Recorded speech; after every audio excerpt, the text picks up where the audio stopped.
Então a gente está dentro dessa, vamos dizer assim, dessa parte zero do nosso curso, né? Aquilo que a gente chamaria, vamos dizer assim, o preâmbulo do curso.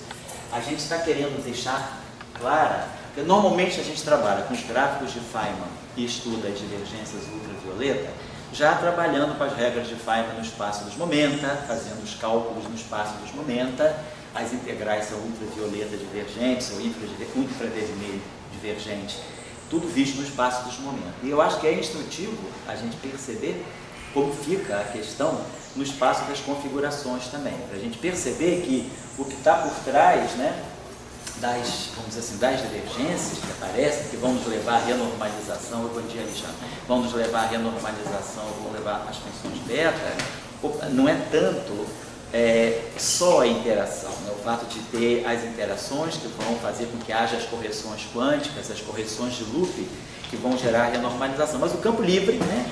O campo livre, o campo sem interação, no seu propagador, quer dizer, a estrutura de divergência já começa na função de Lie. A gente andou discutindo isso e eu vou colocar aqui o resuminho das coisas que nós temos, só para orientar melhor a discussão. Então, quando a gente calcula, a gente então tinha colocado essa definição de como a gente está trabalhando com o campo escalar, vamos pensar no campo escalar massivo, o propagador causal, quer dizer, o que é o propagador de Feynman D, como a gente escrito, é menos I, já tínhamos discutido isso, né? Então, isso tudo aqui eu estou, claro, aproveitando aí de cursos anteriores que a gente fez, que o Sebastião deu também. Então, nós temos aqui a definição daquilo que é o nosso propagador I. E aí, de acordo com a dimensão, nós vimos a coisa em duas dimensões. Então, vamos colocar aqui como é que fica a estrutura do propagador causal em 1 mais 1 dimensões. Então, essa estrutura aqui, eu tenho aqui menos I sobre 4. Então, aqui vai ficar. Vamos fazer assim, vamos definir aquele parâmetro lambda, que é a separação espaço-temporal. É o x2, né? É o xmi, é o P2 menos x2, que vai definir as regiões, tipo tempo, tipo espaço e componente 2. Então, a divergência fica nessa forma. Θ de lambda, e aqui vai aparecer aquela chamada função de Hankel, né? H2, índice zero, da massa, raiz de lambda. Então aqui está, né, a massa da partícula, e aqui está a singularidade da associada aqui, é um salto de descontinuidade, né? E aí isso aqui na região space light, isso, na região time light, lambda positivo, esse θ é 1, e lambda negativo, esse θ é 0. Esse termo aqui não contribui na região space light. Na região space light a gente já tem 1 sobre 2π, menos lambda, que aí lambda é negativo, né? E aí aqui aparece a função de Bessel modificada, que é aquela função que tem o caráter logarítmico. Assintoticamente ela cai logaritmicamente. Então essa é a estrutura do propagador, quer dizer, isso aqui que nós estamos, o cálculo que nós estamos fazendo é esse aqui, né? DC, quer dizer, o propagador de Feynman, né? Em qualquer dimensão, vamos dizer, em D dimensões, né? Então, vamos dizer assim, uma dimensão temporal mais D menos 1 dimensões espaciais, vamos colocar assim. Uma dimensão temporal, D menos 1 dimensões espaciais. E, basicamente, o que nós estamos calculando é isso aqui, né?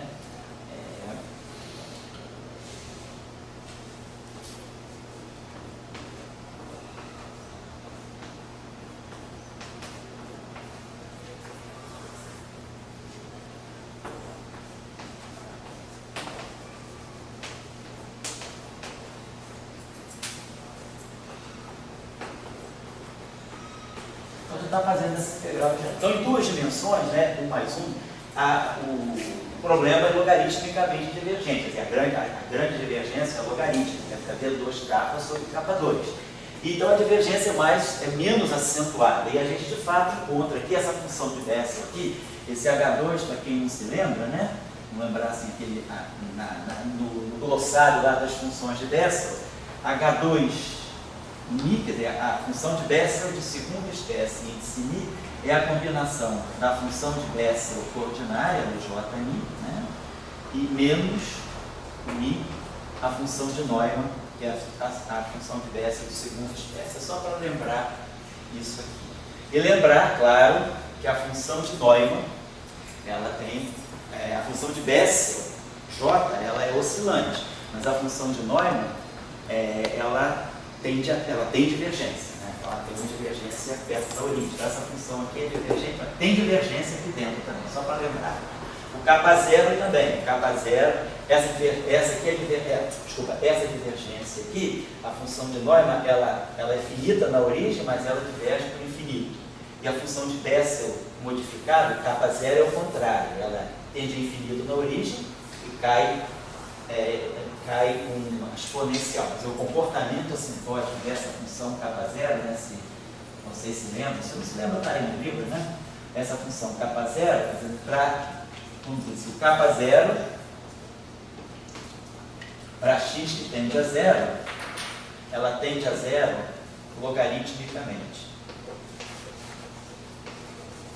E quando x tende a infinito, ela cai nessa forma, sobrevindo bem, tem alguma raiz de pi, mas não vai ser importante, é 1 sobre raiz de x a menos x. Então ela tem um comportamento, né, de cair a zero no infinito exponencialmente, né? E na origem ela diverge logaritmicamente. Então nós temos divergências logarítmicas aqui e aqui. Então o problema, por isso que as teorias em duas dimensões em geral são mais bem comportadas do ponto de vista da renormalização, porque as divergências são, os propagadores, ainda vão ver hoje depois porque que essa divergência aparece dentro do cálculo do propagador no espaço de momento, né? Ela é mais controlada. Aí eu também tenho aqui na tabela de um estudante meu, quem quiser pegar, acho que eu já dei a referência da tese do Inder, né? A tese do Inder, que foi toda em 3 dimensões. A gente tem esse cálculo dos propagadores em 3 dimensões. Eu vou colocar aqui agora o propagador causal em umas duas, né? A gente fez lá de Simons, etc. Então, a gente precisa. Então, o propagador em umas duas dimensões, agora em umas duas dimensões, aí tem um D3K sobre K2. Então, a divergência já é linear. Então, a gente já pode esperar uma divergência um pouquinho mais forte. Então, aqui a gente vai ter o I, aqui o θ de lambda, né? Marcando aqui a região space time life. Aí temos a massa aqui, que tem um fator 8π, e aqui aparece o raiz de lambda. Então, aqui a gente já tem uma divergência de 1 sobre raiz de lambda, da lambda muito pequena no cone de luz, ó, essa divergência não está presente aqui. Então, aqui a gente já tem uma divergência perigosa perto do cone de luz. E aqui a gente tem a função de Hankel, né, de ordem 1, de índice 1. Vou botar aqui, esse aqui, tá certo, é o H2, né, tudo H2, de índice 1, vou botar lá, N raiz de lambda. E aqui a gente vai ter, na região space-like, ilumina, é esse termo.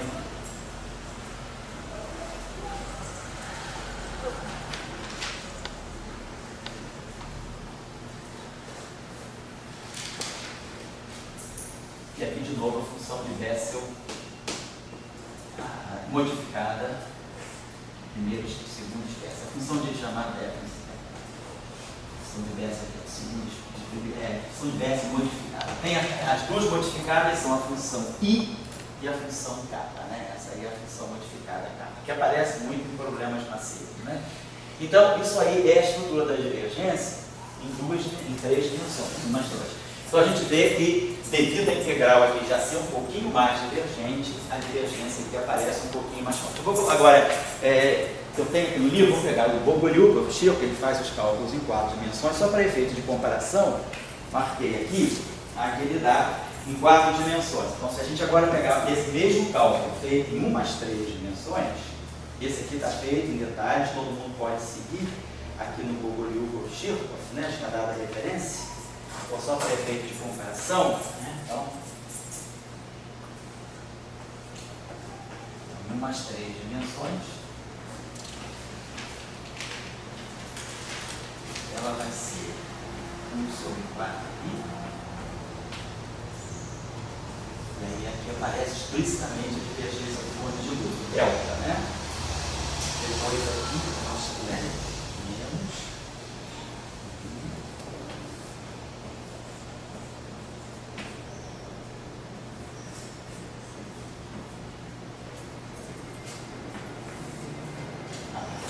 J1 menos I1 é o H2.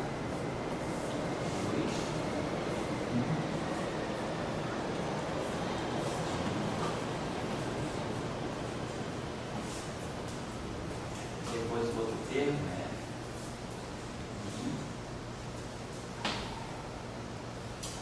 θ de menos lambda.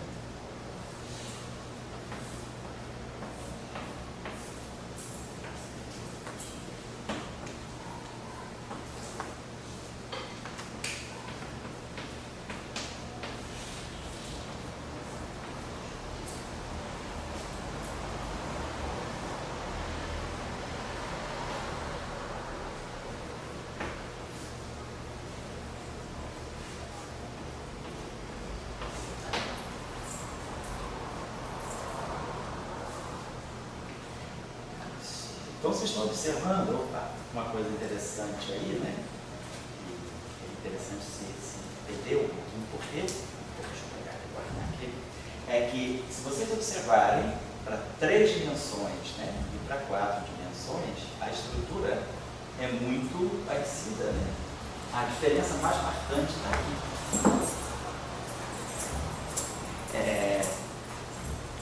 Então, né, aqui o problema, então, aqui é quadraticamente divergente. Né?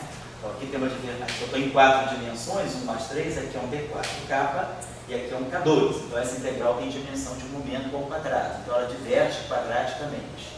A divergência quadrática, ela está marcada, sobretudo, pela presença desse delta aqui, que não aparece nos outros casos. Então, a vizinhança do cone de luz, quer dizer, quando o lambda tende a zero, eu tenho uma divergência bastante violenta aqui, que é a divergência da função delta.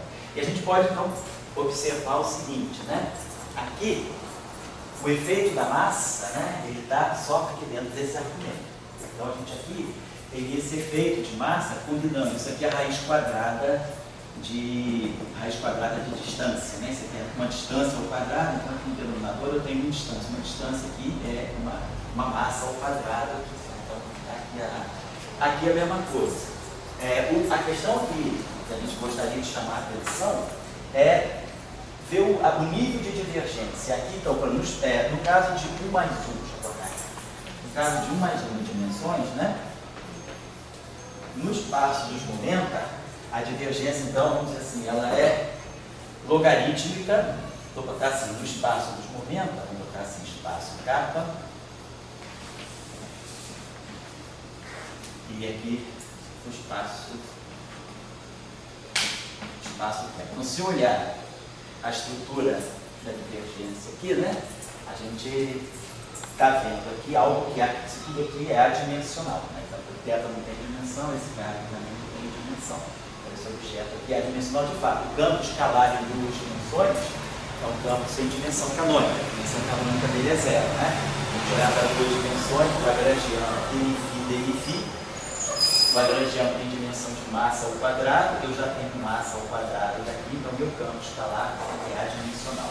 Então, de fato, aqui, isso aqui é uma coisa adimensional, isso aqui é P2K sobre K2, então está adimensional, e a dimensionalidade está expressa aqui, esses objetos aqui são todos adimensionais. E aí a gente tem que a divergência aqui no espaço dos momentos é uma divergência logarítmica.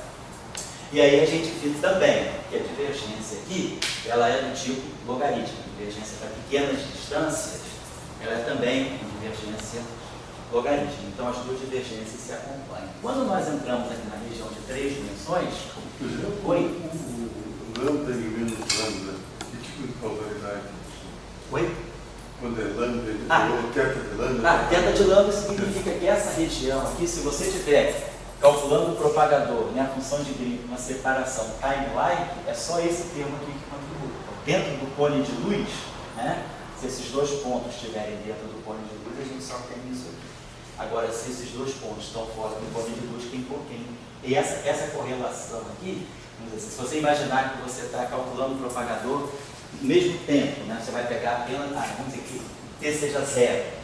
Então você vai ter aqui x igual, você vai ter aqui um kappa de menos, um kappa de m, se o t for igual a 0, isso aqui dá um módulo de x, raiz de x2 é módulo de x, né?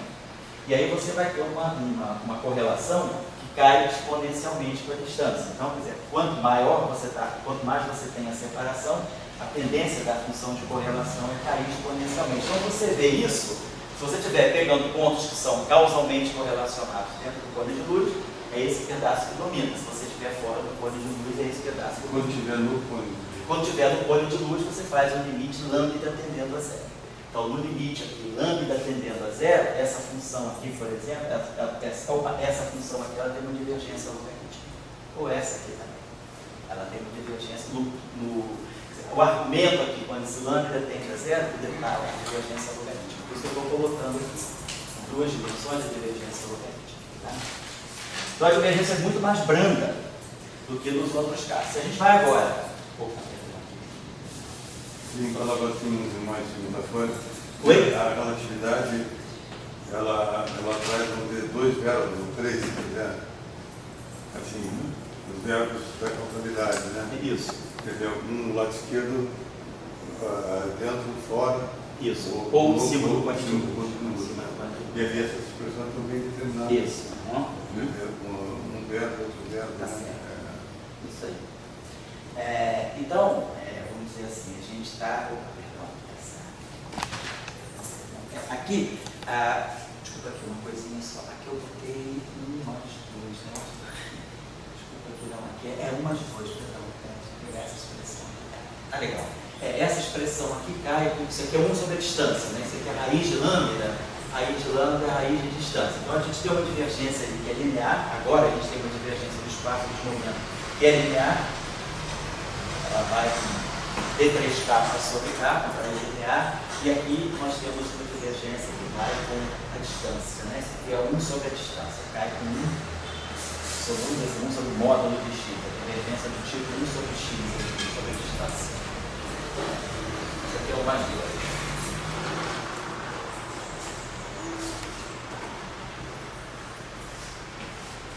E depois nós vamos aqui para 1 mais 3.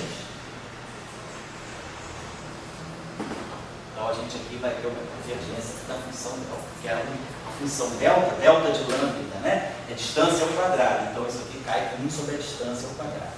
Vamos colocar esse módulo de x ao quadrado. Distância, vou botar aqui distância, 1 sobre distância, e aqui 1 sobre distância ao quadrado.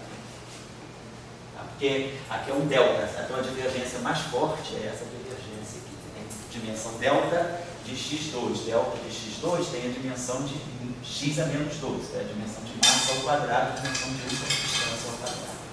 Então, isso marca... Quando o lambda é igual a zero. Oi? Quando o lambda é igual a O zero. lambda é igual a zero, está em cima do cone de luz, aí você tem essa divergência pesada aqui do cone de luz. Aí diverge. Diverge brutalmente, por isso que as divergências em 4 dimensões, a tua tendência é 2 dimensões, você ter finitude ou super renormalizabilidade, 3 dimensões também ainda a coisa tende a ser renormalizada, mas em 2 dimensões, em 4 dimensões o problema todo tem esse delta aí. Esse delta aí é perigoso, tá? Então, muito bem. Então, isso aí dá a medida, né, de quanto, né, nós temos os problemas das divergências vindos já, né, dos propagadores livres. Esse D ser uma zeta Esse D? Foi deduzido para o Bogolyub, da turma, nos anos 40. Esse aqui é do livro do Bogolyub, né? É dos anos 40. Isso aqui é mais ou menos no final dos anos 40 e início dos anos 50. Quer dizer, quando se normalizou a QD. É antes da regulação dimensional. Antes da regularização dimensional, sem dúvida. Bem antes. Então tá, então vamos lá. Vamos pensar então aqui agora como é que a gente traz essa... Esse trabalho de Feynman, no trabalho do Feynman e do Tomonaga, eles não usaram regularização dimensional. O Feynman, o Schwinger, por exemplo, trabalhava muito nessa direção, usando as fontes, né? Feynman não, Feynman já usava, pronto, usou o método Katoff, que aí usava, colocava uma divergência, uma espécie de um corte, né, no espaço dos momentos. Naquela época ainda não estava muito clara, usou-se de regularização analítica também, que não era dimensional, ou Pauli-Villars. Então, quer dizer, eram as regularizações que eram usadas mais para poder manter a simetria de lei. Depois é que veio o Slavnov, a regularização de Slavnov e a regularização dimensional dos anos 70, né? Mas, digamos, essa questão aqui está bem explícito, né? A parte explode e a parte onde é que a coisa converge ou não. Isso aí, e depois que o pessoal começou a botar, vamos dizer, cutoff, essas coisas tipo para dizer, a partir daqui eu separo uma parte finita e uma parte infinita. Isso. Eu digo, isso aí já estava bem claro. Já estava bem claro. Antes do pessoal do cutoff? Estava bem claro. Isso aqui já está claro, na verdade, na década de 30, já se tinha, o Heisenberg tinha olhado isso, o Oliver Heisenberg já tinha olhado isso. Aquele autor que eu passei ontem no curso de eletromagnetismo, Hawker, né? Aquele autor que fez a previsão lá do espalhamento de luz também. Então, na década de 30, já se sabe, Dirac mesmo tinha estudado, o problema todo era justamente esse. Essas divergências afetavam, né, dentro da QED, a tua estimativa da massa do elétron a partir da autointeração, a partir da autoenergia do elétron. Então, esses infinitos já eram conhecidos. A questão que veio depois, com Feynman, Tomonaga e Schrödinger, foi que eles tiveram, assim, eles encontraram a maneira sistemática de fazer a renormalização. Mas esse tipo de divergência já era conhecido. Certo? Um mais três. Oi? Um sobre Um sobre a distância ao quadrado. O espaço dos momentos é K2. É quadrático, Fundação K2. Um sobre K2. Não, é K2. É D4K sobre K2. Então agora a questão é como, né, essas divergências, né, chegam aos gráficos de Feynman. Então essa que é a... Eu já tinha colocado aqui nas primeiras aulas, né, que eu estaria supondo que já se tivesse feito algum curso, já se tivesse algum conhecimento da descrição funcional, da quantização por integral de caminho, que está nas aulas das atividades de verão do Sebastião, do ano passado, em 2015, ele fez o método de passe íntegro para escalares. E esse ano, agora, 2016, nas atividades de verão, ele fez para o caso fermiônico e para o caso dos bósons vetoriais, né, no caso do fóton. Então, eu vou supor que a gente vai recursivamente aqui precisar de usar ou o gerador funcional das funções de Green genérico, ou das funções de Green conexas, ou das funções de Green one part reduce, com ação efetiva. Dependendo da situação, a gente vai buscar um ou outro, sobretudo quando a gente for falar das identidades de Slavnov, da regularização, né, usando as identidades de Slavnov nas teorias de Young-Mills. Mas eu vou, então, não vou fazer revisão disso, suponho que isso aí seja mais ou menos dado. O que a gente sabe é que a gente precisa calcular dois tipos, a gente, em teoria de campos, né, usando a argumentação e a metodologia da teoria de perturbações, a gente precisa calcular processos físicos, né? Então, a gente vai fazer cálculo de processos físicos, que são, por exemplo, né, seções de choque, são, na verdade, amplitudes de espalhamento e decaimentos, né? Ou a gente precisa fazer um estudo mais formal de renormalização e a gente precisa, por exemplo, calcular, né, cálculo, né, de funções de Green.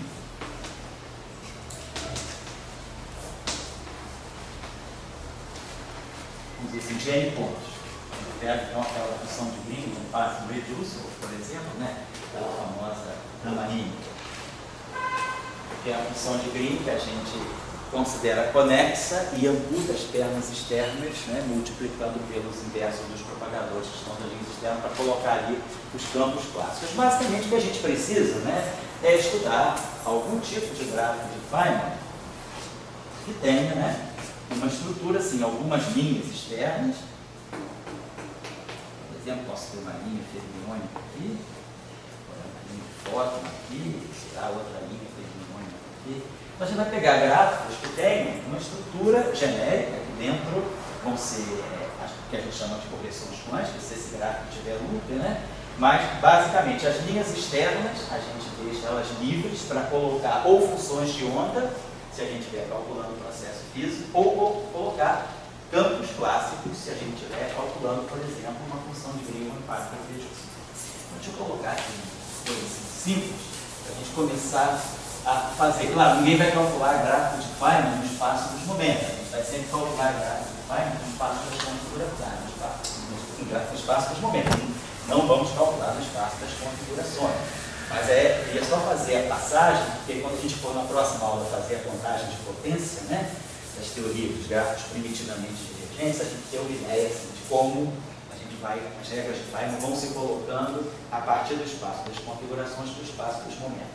Então, o que a gente sabe, né, lá do desenvolvimento funcional, se a gente considerar o gerador funcional das funções de Green genéricas, né, independentemente de serem conexas ou não, a gente tem aquele fator de normalização, né, que é o C de zero, e temos aqui a gente integra aqui sobre todos os campos, a integral medida funcional no espaço dos campos. A gente tem aqui a nossa ação clássica, também, escrito como funcional dos campos. Colocamos aqui o termo de fontes externas, né? Então, aqui a gente coloca o termo de fontes externas, né?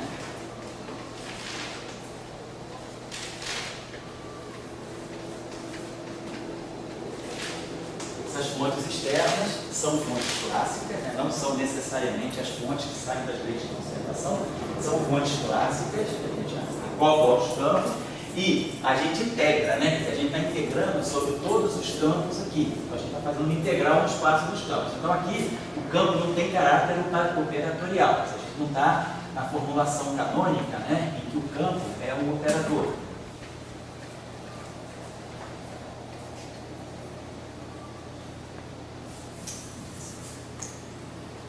Então, dá uma distribuição.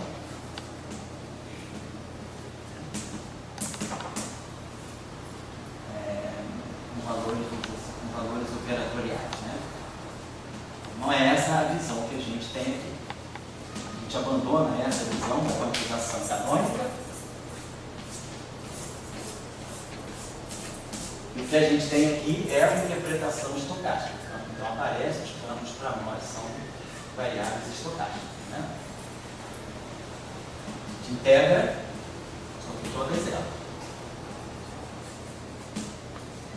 Então, o caráter quântico não determinístico está aqui. A gente integra sobre todas as possíveis configurações de campo e essas fontes aqui é que vão absorver, essas fontes aqui é que vão registrar para nós o aspecto quântico do campo. Então, essas fontes, elas guardam para nós, né, que elas que registram, né, o caráter quântico, ou nesse caso estocástico, né, quântico, que significa estocástico.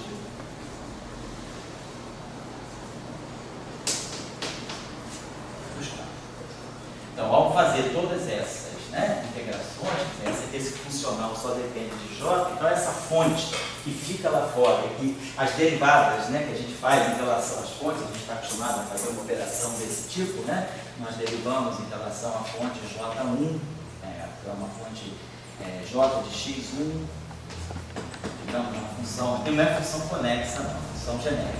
Então, derivamos em relação a n fontes externas desse C de J, tomamos isso aqui em limite J igual a zero, e a gente ganha desse lado aqui a função de Green de n pontos, né?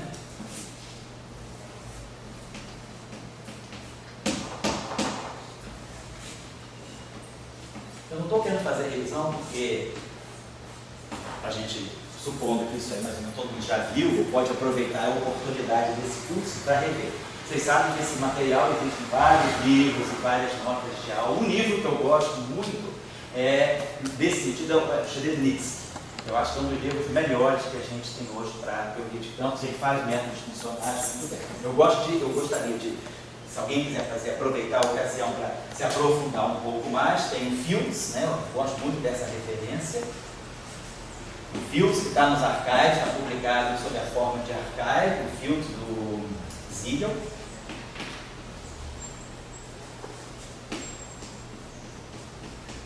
E o livro de teoria quântica de campos, né? Aqui é um livro, né?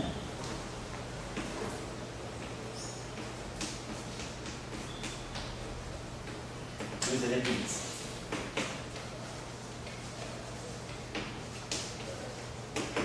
livro excelente também. Então aí, vamos dizer, essa parte aí é bem conhecida aí, vocês já podem fazer isso. Então tem as aulas do Sebastião também, o Sebastião acho que inclusive deu notas de aula também, ele realmente prepara ótimas notas de aula do ano passado e desse ano. Então o material tem, né? Bom, o que está acontecendo aqui é que nós temos essa ação, então, quer dizer, a teoria clássica, né? Como vocês sabem, elas fixam para nós, a partir da ação clássica, a gente chega aos elementos básicos de um gráfico de Feynman, que são os propagadores e os vértices, né? Então, quer dizer, a partir da ação clássica, nós chegamos, né, aos propagadores. Na aula que vem eu vou fazer uma lista completa dos propagadores para vocês. Escalar todo mundo conhece, fermiônico todo mundo conhece, vetorial todo mundo conhece. Eu vou pegar alguns campos menos comuns na literatura, como por exemplo campos de rank 2 antissimétricos, como o propagador do Graviton, Harita, Schwinger. Vou fazer uma lista de todos os propagadores, desde os spin 0 até os spin 2, né? Por inferno de Majorana, e também tem umas certas diferenças em relação ao propagador linear. Então, eu não vou hoje me aprofundar na discussão dos propagadores, tá? Se a gente for deixar, eu prefiro fazer uma lista semana que vem, para a gente hoje entrar mais, pegar o cerne da discussão da divergência. E os vértices, né? Isso aqui, claro, a gente vai aprender. Então, eu vou ensinar o método bem simples e bem direto, de tirar as regras de Feynman diretamente do Lagrangiano, sem precisar ficar fazendo derivada funcional. A gente consegue organizar, reescrever o Lagrangiano, né, clássico, de uma tal maneira que eu vou pegar sempre os coeficientes que vão ser as minhas regras de Feynman. Então isso aí a gente vai fazer essa revisãozinha rápida, porque em geral esse método de derivar as regras de Feynman não está muito usado nos livros. O pessoal usa mais a vai derivando funcionalmente, é uma etapa meio trabalhosa. Tem truques mais rápidos, né, esse tipo conversa de rua, coisas que a gente aprende na rua, mas que não aprende nos compêndios, né? E aí eu vou dar para vocês depois. Um gráfico de Feynman, então a gente tem uma ação de interação. Podemos ter vários vértices, né? Temos uma ação de interação, a partir dessa ação de interação, a gente vai ler os vértices. Vamos supor que os propagadores, vamos fazer hoje assim, para efeito de uma primeira abordagem, vamos pegar só um caso escalar, porque nós já vimos nas aulas anteriores, né, na primeira e na segunda aula, se a gente vai para o caso fermiônico ou vai para o caso de bósons vetoriais, nada muda muito. O que a gente coloca na frente dos propagadores é aquele resíduo que vai levar em conta a dinâmica do spin. Quer dizer, a gente coloca só o fator de spin em frente ao propagador. Nós temos um campo genérico, né? O propagador dele vai ser aquela função que eu acho que um operador lá, que eu acho que eu chamava de R. A gente tem sempre um operador aqui que depende do spin, basicamente atuando aqui no propagador que vai embora. Então, a estrutura de divergência está aqui. O propagador de Klein-Gordon, ele já traz tudo. Todos os demais propagadores podem ser escritos como operadores de spin atuando em cima, né, do Klein-Gordon. É assim com o caso do Dirac, né? Quer dizer, qual é o operador de spin que atua no propagador de Klein-Gordon? É o I, gama mi, dmi, mais m, que vai atuar aqui no 1 sobre D'Alembertiano mais M2. Depois, se a gente pega o campo vetorial, a gente vai atuar aqui, por exemplo, se a gente vai falar do campo de Gauge, a gente vai atuar aqui com o eta mi menos dmi sobre D'Alembertiano, o operador, vou botar aqui o operador transverso, é o θ mi atuando em 1 sobre D'Alembertiano, se for o caso do fóton sem massa, né? Se for o caso de Proca, ele tem o termo com N2 sobre K'I e K'I. Mas basicamente a estrutura é sempre essa. O campo que não é escalar, ele tem uma estrutura de spin, então a estrutura do propagador dele vai ser uma matriz de spin, alguma coisa que vai levar em conta o spin que está se propagando com aquele campo, atuando sempre em cima de Klein-Gordon, por causa da relação entre o grupo de Poincaré e o grupo de Lorentz. Aqui está Poincaré e aqui está Lorentz. Né? Poincaré está na massa. Oi? Uma soma também? Pode ser uma soma também. Estou pegando o caso típico, que é o caso de campos simples. Pode ter campos mistos, por exemplo, como eu deixei uma tarefa na primeira aula, né? Aquele campo misto do campo vetorial com o campo de rank 2. Você pode ter coisas mais. Mas o que a gente está querendo dizer é isso, que a estrutura de divergência está no propagador escalar. Todos os demais propagadores você pode colocar matrizes de spin, mas em cima, basicamente, tudo vai aparecer com 1 sobre K2, 1 sobre K2 menos M2, né? Então a estrutura de propagação, a estrutura de divergência está no setor escalar. Porque todas as demais representações do grupo de Lorentz, elas só vão distinguir no spin. Meio, zero, zero, meio, mais zero, zero, meio, zero, mais zero, meio, meio. Todas as representações do grupo de Lorentz vão trazer o spin, então elas vão trazer a matriz de resíduo. E Poincaré, que diz qual é a relação entre energia e momento, né? K2 igual a M2, me dá a parte de baixo do propagador, que é o propagador escalar. Então essa é a estrutura. Pois não. Se eu boto o vértice no S clássico, o que é que isso quer dizer? Oi? Quando você botou o vértice nos dois, nas duas ações, eu botou o vértice. Então a ação clássica, isso é com outra só para raciocínio, né? A ação clássica, da ação clássica nós vamos tirar os propagadores e os términos, né? E os vértices. Agora, os vértices estão na ação de interação. A ação livre me dá os propagadores e a parte de interação me dá os vértices. Vamos pegar um exemplo, por exemplo, simples. Vamos supor que eu tivesse um modelo em que a minha ação, vamos trabalhar com, com dois campos, mas não. Mais simples ainda, eu explico. Essa questão se você tiver o S clássico, tem que ter o S clássico para deduzir o propagador. Certo. E se você não tivesse o S clássico, você pode também deduzir o propagador. E daí que vem a contradição, quer dizer, até que ponto você precisa ou não de esse S clássico é fundamental ou depende, uma aula Mário. Por exemplo, se a gente estiver falando da formulação da abordagem lagrangiana para a teoria quântica de campo, eu já estou sujando o cabelo, aí a gente precisa da ação, quer dizer, a gente usa a ação para construir as regras de Feynman. Mas vamos dizer, você pega o livro do Whiteman, aquele livro PC, Statistics and All That. Né? É um livro excelente também, vale a pena todo mundo passar por ele, mesmo que a gente não trabalhe nisso, mas vale a pena saber que isso existe, saber quais são as questões que ele contempla. O Whiteman, né? Que é PC.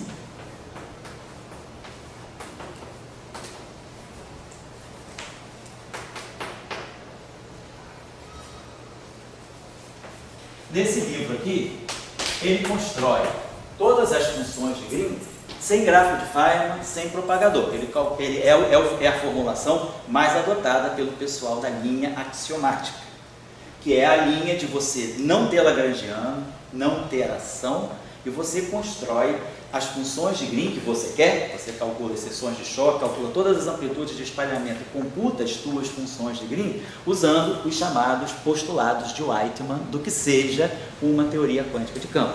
Ele coloca uma série de postulados, uns 5 postulados, e com esses 5 postulados de natureza mais rigorosa, né, ligados bastante à análise funcional, você constrói uma teoria quântica de campos, vamos dizer assim, a partir do nada. Você simplesmente sabe que você tem campos, que são representações do grupo de Poincaré, de Lorentz, você tem simetria de Poincaré, algumas simetrias de Gauge, se for o caso também, e você tem uma informação sobre a interação. E aí você constrói, você não tem regra de Feynman, você não calcula o propagador, você calcula uma função de 2 pontos, você calcula a função de 2 pontos, a função de correlação de 2 pontos, que é o propagador, usando os axiomas de Whiteman da construção. Então você não precisa de lagrangiano para descrever. Agora, claro que a formulação axiomática é uma formulação, assim, como ela é muito rigorosa, ela ainda é bastante limitada. Ainda não se tem uma construção axiomática completa para teorias de Young-Mills. Ela é bem assentada para o caso escalar, para o caso vetorial, para o caso fermiônico, mas a gente tem uma série de questões ainda em aberto, né? Quando você vai fazer a quantização desse método, usando, vamos dizer, a abordagem chamada construtivista, né? Que é Constructive Field Theory.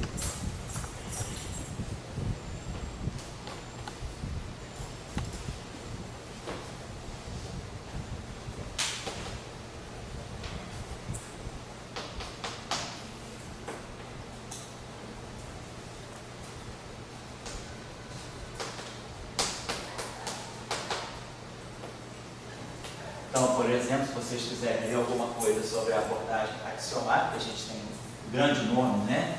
É o Whiteman, tem o Strock,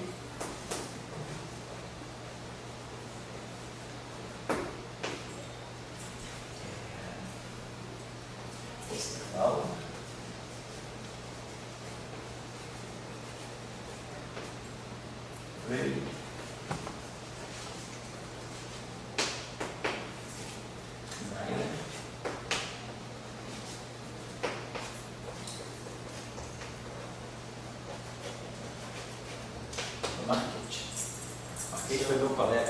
doutorado, ele trabalhou, foi aluno do Fröhlich. Foi? Professor Hag. Hã? Hag. Hag também, boa ideia, vou colocar aqui sem dúvida. Hag até anterior ao Strock aqui. Obrigado. Scher se influencia. Bertrand também está nessa linha missionática, né? Um pouco mais na linha que do Fröhlich, os alemães. Né? O Osterwald, eu acho que é Se eles têm assim, uma força tipo. Então, só puxando isso, se alguém quiser fazer assim, dá uma lida para ter uma ideia do que é uma teoria de campos construtivista, né? É uma abordagem sem Lagrangiano, né? Uma abordagem baseada apenas nos chamados postulados de Whiteman. Então, você pode construir uma teoria quântica de campos, né? Com tudo que você precisa calcular, sem, né? Eu já tinha falado, né? Sem, digamos, a abordagem de sair do Lagrangiano. Essa abordagem, eles inclusive são muito críticos quanto a isso, né? Quando eu estava no doutorado, eu fui fazer uma escola de verão na Romênia e essa turma estava lá, né? Estava a turma lá, estava o Zeyer, estava o Fröhlich, estava o Osterwalder também, estava um italiano chamado Guerra também, que é bom nessa área, Strock, Guerra, Marchetti, né? Então, essa turma lá, assim, estava aqui o pessoal vamos dizer, da nossa, do baixo nível da nossa lado, fenomenologia, supersimetria, supergravidade, o pessoal que suja a mão, bota Lagrangiano, tira regra de Feynman. Então foi bacana ver uma polarização entre os axiomáticos, né? Para eles nada existia, como ainda quase nada existe para eles, assim, uma ação supersimétrica, a ação em si não existe. Então, mas eles conseguem, você pode fazer uma teoria quântica de campos supersimétrica sem partes, sem trabalhar com as ações e sem trabalhar com os parceiros. É uma outra abordagem, é uma outra visão. Não estou dizendo que ela é pior nem que é melhor, simplesmente eu sou ignorante no assunto, mas eu estou chamando a atenção de vocês aqui, infelizmente, no Brasil, nós não temos uma linha, não se desenvolveu uma linha forte nessa direção. A pessoa mais próxima da axiomática que nós tínhamos aqui era o professor Jorge Andrés Vieca, mas ele morreu jovem, morreu cedo, no início da década de 80, acho que 1980, e aí o Brasil não embarcou muito. Ele era a pessoa que, se tivesse ficado viva, talvez tivesse encaminhado mais fortemente essa área, né? Que é a área da axiomática. E ele era colaborador do Bert Schroer. Bert Schroer está aqui no CBPF atualmente, ele se aposentou na Alemanha, a esposa dele é brasileira, então ele está sempre aqui no Brasil, está passando aqui, até ele se comprometeu a dar, talvez, dentro desse curso aqui, umas 2 aulas sobre a questão dos... Até Léo, uma coisa que interessa a gente, ele está trabalhando uma visão mais axiomática dos campos de spin 1 carregados, né? Dos bósons vetoriais carregados. Você vai interessar também. Ele se comprometeu a dar umas 2, 3 aulas aqui, dentro desse curso, mais lá para frente, talvez lá para maio. Então, Bert Schroer está aqui. Ele é axiomático. Então, se alguém quiser se interessar um pouquinho por essa área, nesse período de formação de doutorado, né, é o período que a gente tem tempo de aprender mais coisas, né? Mesmo que a gente não vá trabalhar, mas é um período de formação mais ampla. Então, é o tempo de ler. Lá no meu doutorado, a gente não trabalhava nisso, mas a gente foi estimulado a estudar o livro do Whiteman. Nós tivemos um mini curso aqui, do livro do Whiteman, dado pelo professor Strock, que era nosso professor lá na CIS. Então foi bom porque a gente viu as duas coisas, né? Apesar de não ter trabalhado, mas a gente ficou conhecendo como a área pensa sobre a teoria quântica de campos. Você vai numa conferência, tem que assistir umas palestras sobre o assunto, se você não entende nada desde o início, é horrível, né? Então é bom pelo menos saber do que o cara está falando, mesmo que a gente não trabalhe. Mas é uma área muito rica, pede bastante conhecimento de matemática, sobretudo de análise funcional, de teoria de grupos, né? E esse livro aqui é o livro básico. Eu acho que se um estudante de doutorado conhece alguns capítulos desse livro, em termos de formação, não de trabalho, já é uma boa coisa. E aí, Dória, responde a tua pergunta. Você pode tirar tudo que a gente tira numa teoria de campos sem precisar passar pela ação clássica. Não existe Lagrangiano. Só que, como o trabalho é construtivo, você tem que construir cada teoria com bases muito rigorosas do ponto de vista axiomático, acaba que o que você conhece bem é a teoria lambda φ4, teoria escalar, e a Keder. Young-Mills ainda tem muitos problemas que não foram solucionados por essa abordagem, mas é um problema em aberto interessante. Agora você teve, né, um paralelo com todo o pessoal que estudou o Higgs. Sim. Ele descobre o Higgs sem o S clássico. Quer dizer, o que significa o S clássico? Ele descobre o Higgs a partir da interação do Higgs com o fóton. Certo. E eles descobrem um loop, né? Então, quer dizer, o S clássico não teria. Não tem. Você, por exemplo, para você, toda fenômeno. Por que você sabia que você estaria procurando Higgs naquele canal? Higgs em 2 fótons ou Higgs em Z0, 2 Z0. Né? Por que você estava procurando Higgs exatamente naquele canal? Por quê? Porque você sabe que o Higgs, dentro do modelo padrão, é descrito por um campo de Klein-Bor, blá blá blá. Você tira o propagador dele, você faz os cálculos radioativos, são um loop, e aí você vê como o Higgs, quais são os efeitos que a massa do Higgs pode sofrer de acordo com, por exemplo, os campos do modelo padrão. Não estou nem dizendo os campos da supersimetria, do modelo padrão supersimétrico. Então você já faz uma estimativa de que a massa do Higgs deve ficar na faixa dos seus 120 GeV. Então toda essa estimativa que você tem, como na época também se tinha a estimativa da massa da não, ele não está interagindo diretamente, mas é justamente esse que é o ponto. O clássico é coisa diretamente, né? É, a ação clássica é direta, mas aí você está negando as correções quânticas, porque justamente o problema Mas é isso que eu estou perguntando. Então eu não entendi a tua pergunta. A pergunta é o seguinte, eu estou com uma teoria que não tem uma interação. Não tem um S clássico, eu só trabalho com a correção quântica. Ah, entendi. Entendeu? Sei. Daí eu pergunto o seguinte, se essa teoria é válida. Ah, entendi. Porque você está nos escrevendo ali, tem que ter um S clássico, mais... Por exemplo, na QED. Na QED, o fóton não interage com a certo. Dentro da QED, você não tem interação fóton-fóton. Você não tem. No entanto, na QED, um dos processos fundamentais da QED, que ainda estão justamente em estudo experimental, é o espalhamento fóton-fóton. Então você pode tirar a interação fóton-fóton como uma correção de loop. É o gráfico, né, lá do espalhamento Delbruck, né, que é o loop fermiônico. Então esse vértice aqui, você não tem um vértice do tipo, por exemplo, Ami, Ami, Ani, Ani. Esse quadro de vértice não existe. Classicamente, você não tem o S clássico. Mas você gera essa correção como uma correção de loop, uma correção quântica, um processo induzido virtualmente. Por isso que ele é pequeno, por isso que ele é supresso. Espero que as pessoas entendam.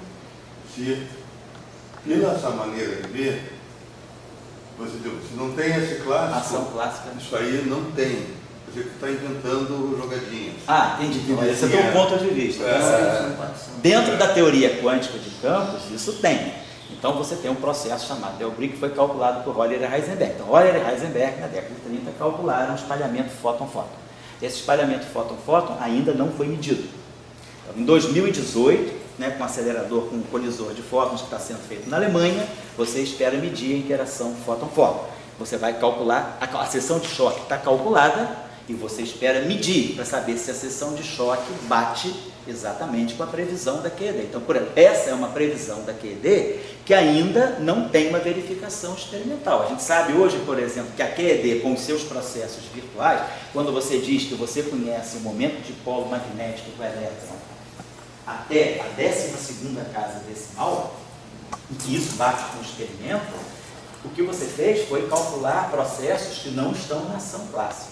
Não estamos lagrangianos. Concordo perfeitamente. Eu não estou discutindo sobre ter gráficos no loop. Eu estou discutindo o seguinte, eu estou com uma fórmula ali. Eu estou com um óculos. E pegou doença aí da fórmula? Alexandre, que contaminou o Dória. Eu estou o óculos dele e eu estou ali. A fórmula. No S clássico. Sei. Eu digo, não, eu não tenho um S clássico para ter interação fóton-fóton. Não tem. Se eu tivesse essa interação fóton-fóton, daí eu colocava o que ele estava falando, né? Como uma correção, que é isso aí que essa forma vai identificar. Entendeu a pergunta que eu entendi? Se eu não tiver isso, é válido ou é jogadinho? Entendi sim. Na minha opinião, é válido e não é jogadinha, é um processo radioativo. Não tem sentido você calcular a correção de loop. Porque tem processo. A correção de loop é para corrigir alguma coisa. Não necessariamente, você tem processo, você tem processos que só acontecem com correção de loop. Você tem processos que você não corrige classicamente, ele não existe classicamente. Não existe. Só aparece já em ordem adaptada. Você não tem ele classicamente. Essa é a questão. Isso aí eu não entendo isso que fala. Vamos dizer o seguinte, 2018 pode ser um bom marco. Vamos ver o espalhamento fóton-fóton. Quando se medir finalmente o espalhamento Delbruck, e já tem medidas indiretas. Hoje, pelos testes de precisão no LHC, os resultados de 2012 dão para nós o seguinte: quando você calcula o espalhamento fóton-fóton dentro de um processo, como um processo virtual, não é fóton-fóton que vai em fóton-fóton. Então você tem um gráfico de Feynman em que você pode ter alguma coisa assim, espalhamento elétron-elétron. Dentro desse espalhamento elétron-elétron, você tem embutido um espalhamento de Delbray, só que é espalhamento entre fótons virtuais. Então, esse processo aqui, conhecido, como ele corrige o espalhamento elétron-elétron. Então, esse cálculo aqui, por exemplo, então, esse aqui tem um E, outro E, então esse gráfico ele é de ordem 8. Então, ele é um processo de ordem alfa 4. Então, esse processo, por teste de precisão, isso já foi medido no LHC. E bate bem com esse resultado aqui. Só que esse resultado aqui, dentro desse gráfico, é um processo de fótons virtuais. Seria um espalhamento Delbray para fótons virtuais. A questão agora é, e se você pegar fótons reais, espalhamento laser-laser, tirar a seção de choque do espalhamento entre dois fótons reais, né?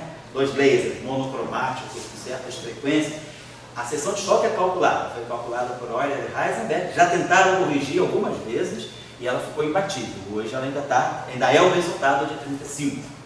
A questão é, quando se medir experimentalmente, vai se bater exatamente com que ordem de precisão? Será que o espalhamento Delbray vai diferir o cálculo, a medida experimental? Será que ela vai diferir do cálculo teórico? Por que quantidade? Por que barra de erro? Aí você vai saber, de repente, o que pode estar acontecendo são outros processos interferirem aí. Mas vamos dizer, esse é um processo da QED que ainda precisa ser testado. A QED tem sido testada, bom dia.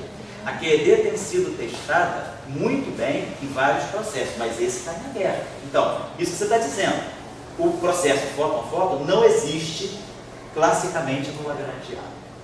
É lícito, usando o ferramental da QED, eu calcular ele em um loop? Vamos dizer, é. Agora, vamos confrontar com a experiência. O Delbray tem a carga elétrica, gente. Do Heisenberg, o espalhamento é baseado na carga elétrica. Na carga elétrica. O fóton interage com o fóton via carga elétrica. É via carga elétrica. Via carga elétrica, via par virtual. Via o par elétron. O fóton emite, o par elétron se materializa, o fóton virtual se materializa no par é mais, é menos, se reaniquila no par é mais. Tudo por um par é não é fóton direto. Não é fóton direto. Não. Eu só estou levantando essa questão. Não, é legal, né? É isso. Bem. As coisas são novas, vamos dizer, claro. Elas querem fazer questões. Não, é uma reflexão. Claro. Eu acho que um ponto errado da física, na minha opinião, um ponto errado, é ela usar loop sem ter uma contrapartida clássica. Entendi. Então isso acontece nisso aqui no Nestor, no Higgs, no neutrino. Então a física, segundo minha ignorância, não entendi. faz jogatinha. O mundo intelectual é cheio de jogadinhas. Sei. Cabe às pessoas aceitarem ou não essas jogadinhas. Certo. Eu estou apenas levantando esse aspecto. Não, está certo. Claro. Exemplos, será que a gente tem outros exemplos de teoria quântica? Está pegando teu óculos, olha lá. Está olhando? Ele não olha, só se tiver forma. Olha a forma. Aí ele vai olhar. Agora olhou, tá vendo? Olha a forma. Ô, Dória, é o seguinte, quais são outros exemplos que a gente tem em teoria quântica de campos, de processos que não existem classicamente, mas que ganham sentido quando você considera correções quânticas, além do espalhamento luz-luz? O que mais que a gente tem? A gente se pergunta. Isso que o Alexandre falou. Que efeitos eu tenho que não existem classicamente, mas que eles só existem realmente no domínio quântico. Classicamente eles são nulos, quanticamente eles aparecem. Por exemplo, o spin é um conceito, vamos dizer, é um conceito ainda que não está no âmbito da teoria quântica de campos, é um conceito de mecânica quântica. Eu estou colocando alguma coisa que seja intrínseco da teoria quântica de campos. Por exemplo, o Lamb shift, aquele desnível que você acha nas raias do hidrogênio, ele é um processo que não tem análogo na teoria clássica, nem na mecânica quântica relativista. Ele é um processo típico de teoria quântica de campos. Então, esse é um exemplo. O G, a razão giromagnética, se você vai no limiar da mecânica quântica relativista, o que você mede é que o G do elétron é 2. Então, G do elétron menos 2 sobre 2 é 0. Do ponto de vista da mecânica quântica relativista, lá no Dirac. Que é 0. Quando você vai, quando você vai, calcula que G menos 2 sobre 2, hoje a gente sabe, é 0,00159,652, blá blá blá, tá? Quem que é isso aqui? Isso aqui é puro processo de loop. Isso aqui é puro processo virtual. Isso aqui é pura da portada. Então não tem classicamente. Então, nem do ponto de vista da mecânica quântica relativista. Então, você não pode dizer que isso é uma pegadinha, é uma jogadinha. Não, vamos lá. Eu não estou querendo dizer que isso aqui, essa correção, ela existe, mas ela existia vindo de uma estrutura clássica. Sei. Obviamente, ninguém é contra a correção. Mas, Dória, o lamp shift está aí dentro. O lamp shift não é uma estrutura clássica. O lamp shift é alguma coisa que só acontece se você tiver teoria quântica de campo. O gráfico ali, o fóton com o elétron, eles têm classicamente, né? O fóton. Mas a fóton com o elétron foi classicamente. Fez uma correção quântica. O que você está negando, quer dizer, negando não, porque você eu acho que o Landfish botou a correção do G2, foi perfeita. Você estava, era 0, né? Daí fiz a correção porque você viu a correção de loop. Excelente. Sim. Ótimo. Isso aí é a teoria quântica de campos, uma série aí, né? Bom, agora o pessoal traz o Higgs. Isso que vocês têm que pensar. Que o pessoal traz o Higgs e o Higgs não interage com o fóton praticamente e aparece interagindo no loop. Decai em 2 fótons. Daí você tem óculos, daqui a pouco você vai ter que ter óculos e não vai ver nada. Você está vendo só o que o sistema está produzindo. Isso é o mais. Estou chamando ele de coxinha? Ter coxinha óculos da física? Coxinha. Mas ele não vai se tornar em coxinha se não discutir. Então, é só isso. Já foi claro. Já foi claro. Então tá, então vamos dizer isso, você está levantando essa dúvida. Aqui tem também gauchinhos, todos vão se tornar coxinha. São lá de Santa Maria, não sei lá, né? Ana de Bota. Lá Ana de Bota e é coxinha. Todos somos coxinha, né? Tá certo. Essas correções. Tem o pessoal que também do Marabá, que é um lugar que a turma ferro e fogo, entende assim, vamos se tornar coxinha. Você sim, também um cara do Ceará lá. Eu volto ao Padre Cícero, né? Lá.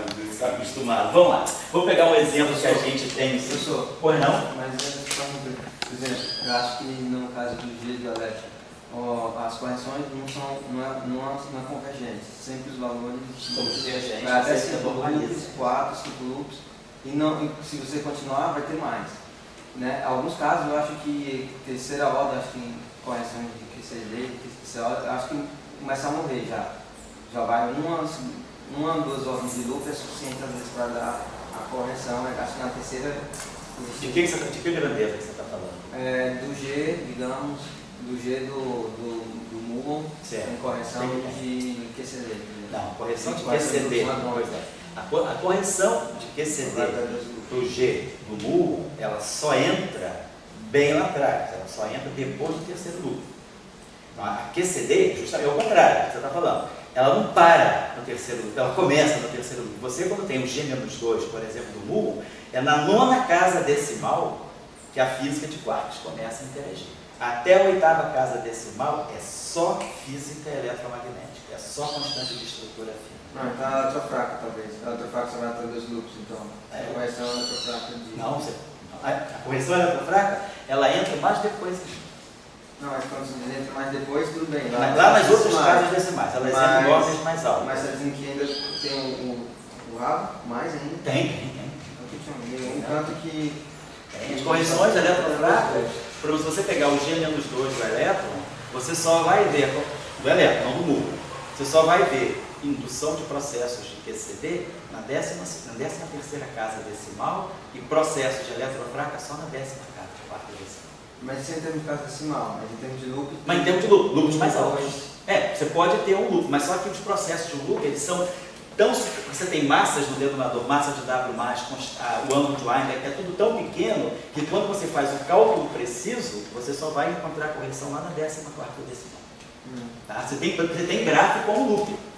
Mas o gráfico com loop dá um resultado numérico muito pequeno para esse valor. Então o que você está dizendo é que todos os resultados que se tem são divergentes. Todos os resultados são divergentes, todos são. Divergente no sentido de que é um som infinito que não converte para um valor. Isso, exatamente. Você espera que, assim, você remove os infinitos, faz a renormalização e espera que a série seja convergente. A série infinita, né? Que você vai calculando depois da renormalização, você espera que seja. Agora a gente sabe que, na verdade, né, o processo de convergência aí é muito solto. Na verdade, a gente sabe que a série perturbativa da QED, ela é uma série solta demais. Ela, segundo os processos de convergência, ela não satisfaz a ninguém. A única coisa que você sabe é que você vai fazer uma expansão perturbativa em alfa. Alfa é 1 sobre 137. Então você tem que ter em alfa, alfa 2. Então você sabe que esses coeficientes são cada vez menores. Mas o fato de você ter uma série em que os termos decrescem, série harmônica, por exemplo, os termos decrescem, mas a série não converge. Então você sabe que para convergir uma série, não basta que cada termo sucessivo seja menor do que o anterior. Basta, ela tem que ser, os termos sucessivos têm que ser menores que os anteriores e tem que satisfazer certos limites, né, certos critérios, que a QED não satisfaz. Sim, então, no caso, por exemplo, da QED que dá o G2 dá certo, estando errado. Se você comprar muitos loops, não é provado ainda que se você for 30 loops, ainda vai ter correção. Vai ter correção, vai. Qualquer ordem finita em teoria de perturbações vai ter correção. Vamos lá. Vamos supor o seguinte, que eu tenho um processo, vamos dizer, tem um exemplo do lagrangiano clássico aí, ó, existe classicamente. Vamos dizer que eu tenha um campo escalar A, tenha um campo escalar A, vamos dizer que eu tenha dois campos escalares. Por exemplo, eu tenho dois campos escalares nesse processo. E o meu lagrangiano de interação seja do tipo, eu tenho uma constante de acoplamento de vamos dizer, G A3. Exemplo de TOI, tá? É um exemplo completamente só para tarefa de aula, vamos dizer assim. Aí aqui eu tenho uma constante de acoplamento F, A e B são dois campos escalares, massivos, tá? Tem um termo de acoplamento que seja do tipo, sei lá assim, A2, B2. Vamos tirar dele. Teria um acoplamento desse tipo aqui. Aqui uma constante de acoplamento, vamos chamar de lambda. E aqui eu teria algo do tipo derivada do A, atuando no A, e aqui derivada do B, atuando no B. Então, vamos dizer que você tinha esses três vértices de interação. Então, nós temos três vértices. Aqui nós temos um vértice A. Vamos dizer que o nosso campo A seja representado por uma linha contínua e que o nosso campo B seja representado por uma linha interrompida assim. Então nós temos dois campos só no nosso modelo. Tenho esse lagrangiano de interação, que é completamente feito, né, que é completamente só uma brincadeirinha para a gente entender o que a gente quer dizer. E eu tenho esses vértices aqui. Então eu tenho vértice que tem 3 A's, então eu vou ter um vértice com 3 A's e uma constante de acoplamento G. Atenção, para efeito que a gente quer fazer hoje, eu não vou colocar os fatores nem de I, nem os fatores. 3 fatorial, esse vértice fica menos IG. As regras de Fábio eu vou dar depois. O que a gente quer fazer é a coisa qualitativa para ver as divergências, para ver a passagem do gráfico, do espaço das configurações para o espaço das configurações. Depois, eu vou dar as regras de Fábio depois. Estou só colocando de modo grosseiro que eu tenho essa interação com o fator G. Depois eu tenho uma interação que tem 2 A's e 2 B's. Então tem 2 B's, 2 A's aqui e 2 B's. Tem uma interação desse tipo aqui. Com o fator F. E depois eu tenho uma interação com acoplamento derivativo. Eu tenho 2 A's e tenho 2 B's.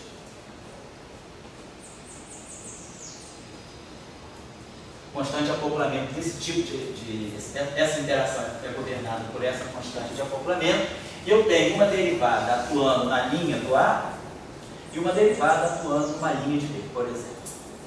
Então, se a gente for olhar, por exemplo, para esse vértice aqui, no espaço dos 90, né, vou colocar assim, se eu for, isso aqui é uma interação que está dentro da ação, né, é o lagrangiano, deixa eu passar aqui para cá.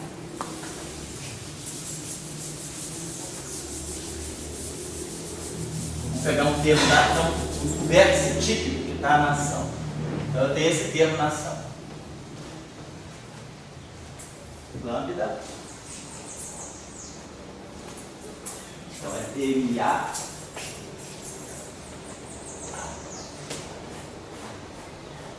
DMB. Bom, passar isso aqui para o espaço dos momentos.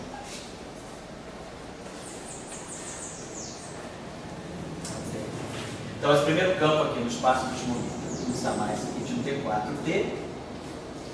Hoje aqui a quarta, fazer a representação de Fourier DI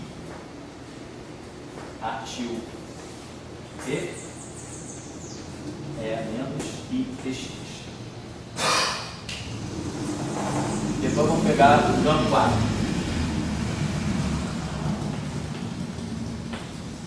Cada um com a sua versão do Fourier.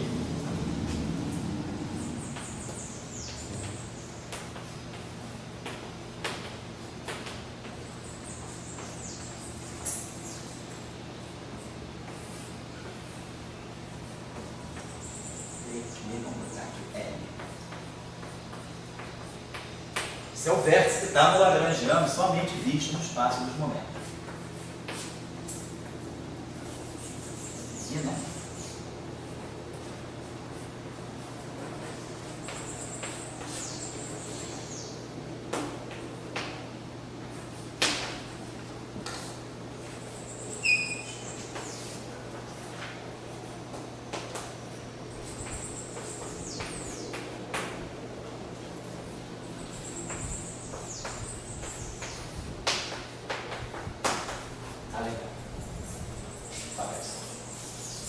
Então a gente olha,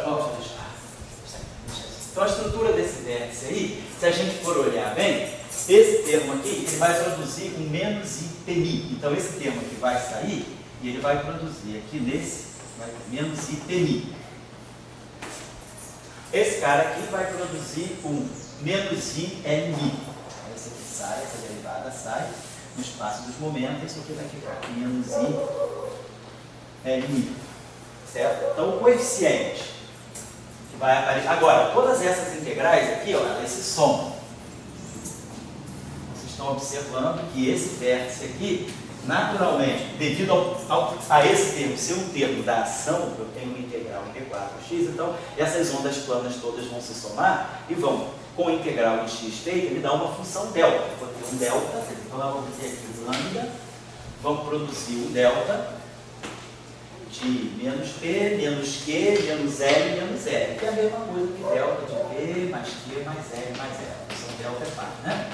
Mas na verdade caiu tudo menos. Né? Então eu tenho essa integral em D4x foi feita e eu absorvi as ondas planas, né, dentro da... Isso vai acontecer em qualquer vértice, mesmo que não tenha derivada. Se eu pegasse qualquer vértice que eu pegar, então sempre na regra de Feynman, sempre no vértice nós temos que ter uma conservação de energia e momento. Todos os campos que entram nesse vértice aqui, então, vamos dizer que esse campo aqui, vamos dizer que esse campo aqui para derivada, isso aqui seja o meu DMA, isso aqui seja o meu A, isso aqui seja o meu B, e isso aqui seja o meu DMB. Então, esse vértice aqui, ele vai ter vamos dizer que esse momento aqui, essa soma tem que ser zero. Então, P mais Q mais L mais R é igual a zero. Então, eu suponho que todo mundo que está entrando, por exemplo, né, soma desses todos os momentos que estão entrando, é zero.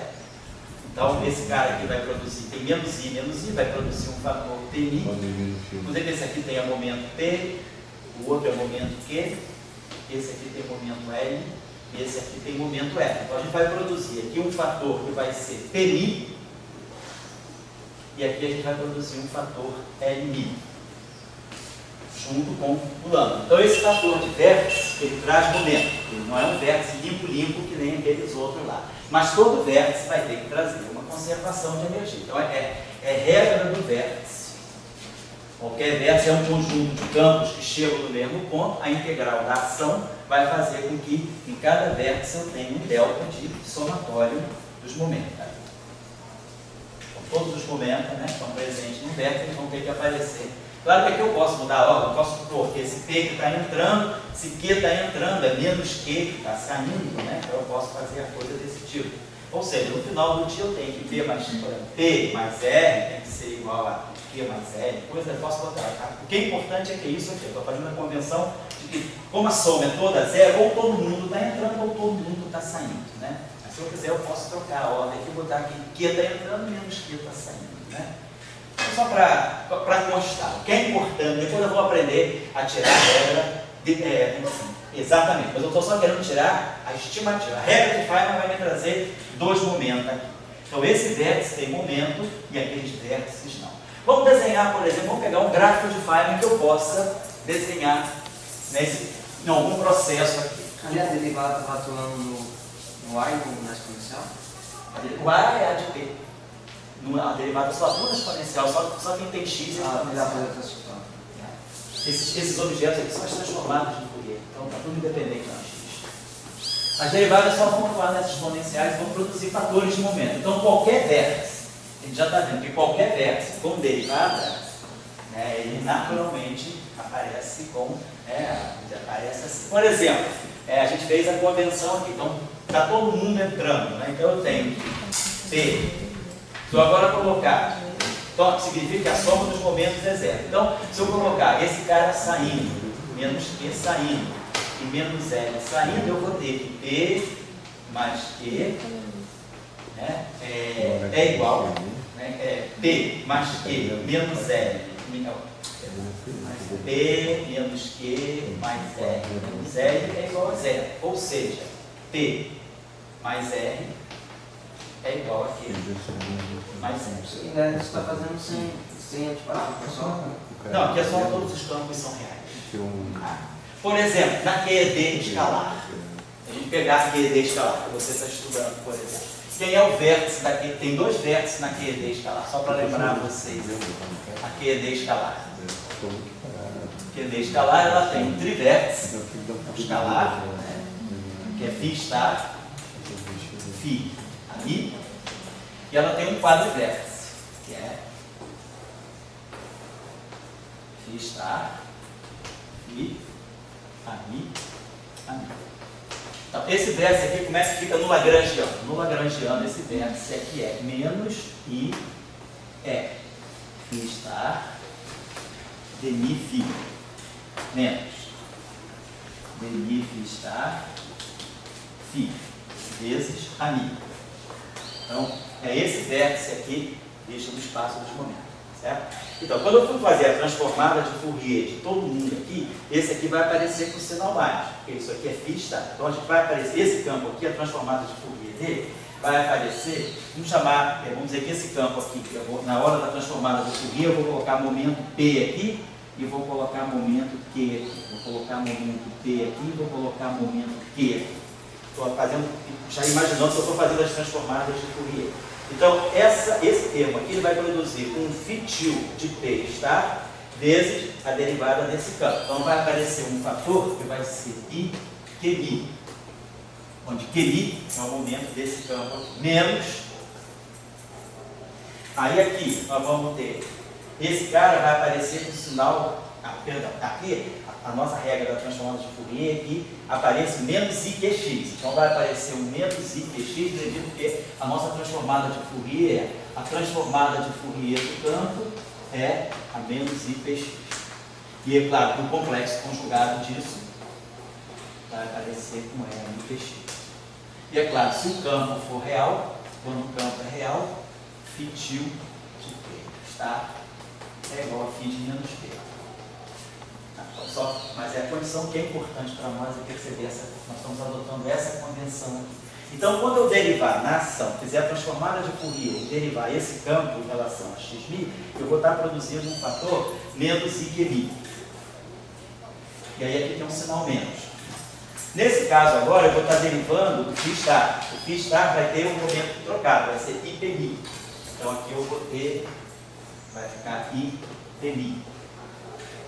Então, por exemplo, se no vértice eu fizer essa convenção, então eu vou dizer o seguinte, que vai aparecer um φ de P, vai aparecer um φ estar de Q. Então nós vamos ter o momento, a delta de momento que vai sair com esse cara aqui com sinal mais, vai aparecer um delta 4, Esse cara aqui, na transformada de Fourier, ele tem sinal mais, é IPX. Então vai aparecer um P aqui. Esse cara aqui é o transformado de cima, é o campo original, sem o estágio. Então a transformada de Fourier dele tem menos Q. Então tá aqui. Então, a mesma coisa aqui. Esse cara aqui, na regra de Feynman, no independente do tempo que nós temos, do ponto de vista da função delta, as ondas planas são as mesmas. E claro, tem a transformada de Fourier do A. A transformada de Fourier do A, vamos dizer que ela traga um R. Então isso aqui vai ser um atil de...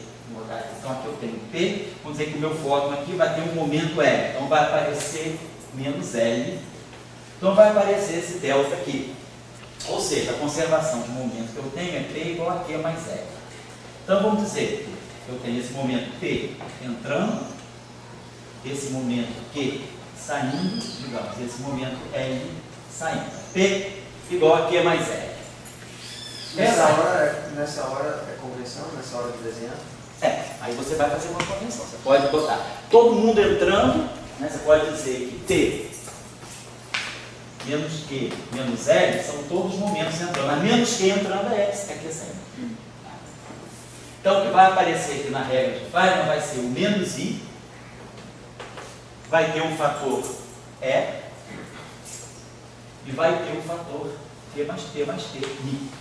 Então, quando na QED escalar, o vértice, ele tem um momento que vai aparecer no vértice, é a soma dos dois momentos. Quando eu desenhar um gráfico desse, a linha do φ continua para a linha do φ, quer dizer, os dois momentos dos campos escalares se somam. Então, por exemplo, a regra de Feynman da QED escalar para esse vértice é essa. Para esse vértice aqui não tem momento nenhum, então simplesmente essa regra de Feynman vai aparecer. Eu vou ter φ star, φ, a mi, eta, mini. Então essa regra de Feynman aqui vai ser o E2, que é esse vértice aqui, né? É o vértice E2, φ star, φ, a mi. Então esse vértice vai ser E2, eta, mini. Posso botar E2, eta, mini, boto aqui uma mi. Então fica simples, a gente sempre olhando para o vértice, faz as transformadas de Fourier e lê automaticamente a regra de Feynman. Isso vai ser